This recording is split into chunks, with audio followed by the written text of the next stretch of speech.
ঘরে থাকা উপকরণ দিয়ে সামান্য টুইস্ট করে কিন্তু একটি হেলদি রেসিপি বানানো যায়, সেটাই আজ তোমাদের সাথে আমি শেয়ার করছি। হাই ফ্রেন্ডস, সঙ্গীতার হিসেবে তোমাদের সবাইকে স্বাগত। শীতের সময় সবাই কিন্তু একটু স্যুপ খেতে পছন্দ করে, তাই আজ শীতের সবজি দিয়ে চটপটি একটি টেস্টি স্যুপের রেসিপি তোমাদের সাথে শেয়ার করতে যাচ্ছি। তো চলো ভিডিওটা আমি এখান থেকেই শুরু করছি। তার সমস্ত উপকরণ এখানে দিয়ে দিচ্ছি। প্রথমে শুরুতেই আমাদের চাই, এখানে আমি নিয়েছি এখানে কুচিয়ে রাখা গাজর, খুবই ভালো করে কুচিয়ে নিয়েছি। আর নিয়েছি বিনস, নিয়েছি এখানে ভালো করে কুচিয়ে নিয়েছি। গাজর আর বিনস সবগুলো কিন্তু সেম সাইজেই কিন্তু কেটে নিয়েছি। আর নিয়েছি ডিফারেন্ট কালার্সের কুচিয়ে রাখা ক্যাপসিকাম আর হলো বাঁধাকপি, ভালো করে কুচিয়ে নিয়েছি। প্রথমে 4 চামচের 1 চামচ বাটার মেল্ট করে নিচ্ছি। আমি এখানে কোনো তেল ব্যবহার করছি না, কিন্তু বাটার ভালোভাবে মেল্ট হয়ে গেলে দিয়ে দিচ্ছি কুচিয়ে রাখা আদা কুচি, রসুন কুচি আর লঙ্কা কুচি। মিনিট খানেক ভালো করে ভেজে নিচ্ছি। মিনিট খানেক ভাজা হয়ে গেলে দিয়ে দিচ্ছি একটি মিডিয়াম আকারের পেঁয়াজ, ভালো করে কুচিয়ে রেখেছিলাম সেটা। পেঁয়াজ কুচিও মিনিট খানেকের মধ্যে ভেজে নিয়ে এবার এতে একে একে দিয়ে দিব কুচিয়ে রাখা সবজিগুলো। আমি এখানে গাজর, বিন, কালার্ড ক্যাপসিকাম আর নিয়েছি বাঁধাকপি। তোমরা চাইলে কিন্তু এখানে মাশরুমও ব্যবহার করতে পারো। সব কিছু দিয়ে মিডিয়াম টু হাই হিটে মিনিট 2 একটুখানি নেড়ে চেড়ে ভেজে নিচ্ছি। এখানে গ্যাসের আঁচ কমিয়েও দিচ্ছি না, আবার কিন্তু লবণও ব্যবহার করছি না, যাতে সবজি থেকে খুব একটা জল বেরোতে না পারে। এতে করে সবজির ক্রাঞ্চিনেস মেনটেন হবে। এবার দিয়ে দিচ্ছি 2 গ্লাস, বড় গ্লাসের কিন্তু 2 গ্লাস জল। এবার গ্যাসের আঁচ বাড়িয়ে দিয়ে ভালো করে ফুটতে দিতে হবে। এবার এদিকে একটা কর্নফ্লাওয়ারের স্লারি বানিয়ে নিচ্ছি। একটি বাটিতে 2 থেকে 3 টেবিল চামচ জল নিয়েছি তাতে 1 টেবিল চামচ কর্নফ্লাওয়ার ভালো করে গুলিয়ে কিন্তু মিশিয়ে নিতে হবে, যেন কোনো লাম্প না থাকে। এইদিকে কিন্তু স্যুপও ভালো করে ফুটে উঠেছে। দিয়ে দিচ্ছি স্বাদ অনুযায়ী লবণ আর দিচ্ছি 1/2 চা চামচ গোলমরিচের গুঁড়ো। লবণটা তোমরা তোমাদের স্বাদ মতো দেখে নিবে, কারণ এরপর কিন্তু এতে সয়া সসও কিন্তু অ্যাড করছি আমরা। এখানে দিয়ে দিচ্ছি বড় 1 টেবিল চামচের দিয়ে দিচ্ছি ডার্ক সয়া সস।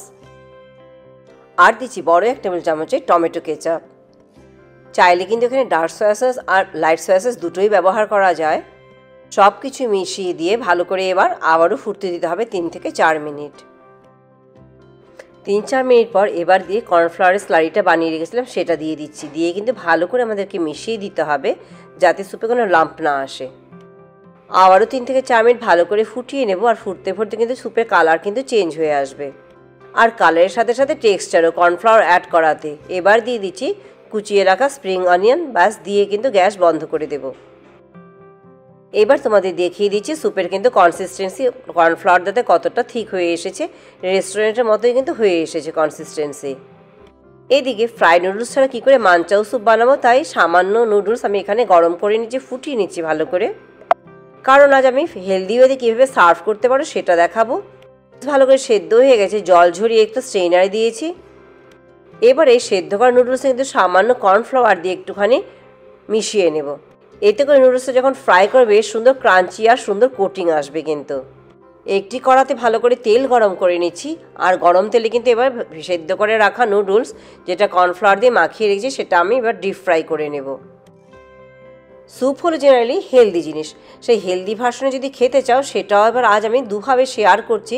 3ভাবে তোমরা কি করে পরিবেশন করতে পারো। একটু সুন্দর কিন্তু ডিপ ফ্রাই ব্রাউনিশ কালার না আসা পর্যন্ত কিন্তু ভালো করে এভাবে ভেজে নেব। এই কালার আমাদের চাই। সবগুলো নুডলস একইভাবে ভেজে এবার তুলে রাখছি। আর ঠান্ডা হয়ে এলে একটু ভেঙে নেব ছোট ছোট পিসে। এদিকে একটি প্যানে কিন্তু জাস্ট স্যালাডসের যেগুলো থাকে সেটাকে আমি রোস্ট করে নিচ্ছি ভালোভাবে, যাতে ক্রাঞ্চি হয়ে যায় ভালো করে। এবার আমি তোমাদের পরিবেশন করে দেখাচ্ছি। একটি বাটিতে মানচাও স্যুপ দিয়ে তাতে ভেজে রাখা নুডলস দিয়ে দেব। জেনারেলি কিন্তু সেভাবে কিন্তু মানচাও স্যুপ কিন্তু সার্ভ করা হয়।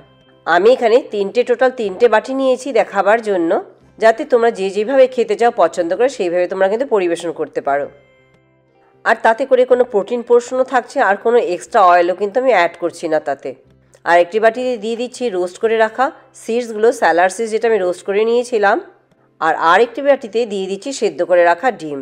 একটু কুচিয়ে রাখা স্প্রিং অনিয়ন দিয়ে গার্নিশ করে পরিবেশন করবার জন্য একদম তৈরি হয়ে গেছে আমাদের মানচাও স্যুপ। 3টে ডিফারেন্ট স্টাইলে আজ তোমাদের সাথে শেয়ার করলাম। তো সিজগুলো রোস্ট করে জাস্ট স্যুপটি সার্ভ করবো। তো অনেক ভ্যারাইটিতে ভেরিয়েশনে তোমরা কিন্তু স্যুপ সার্ভ করতে পারো। তো ভিডিওটা যে আমি এখানেই শেষ করছি। ভালো লাগে লাইক শেয়ার সাবস্ক্রাইব করতে একদম ভুলো না।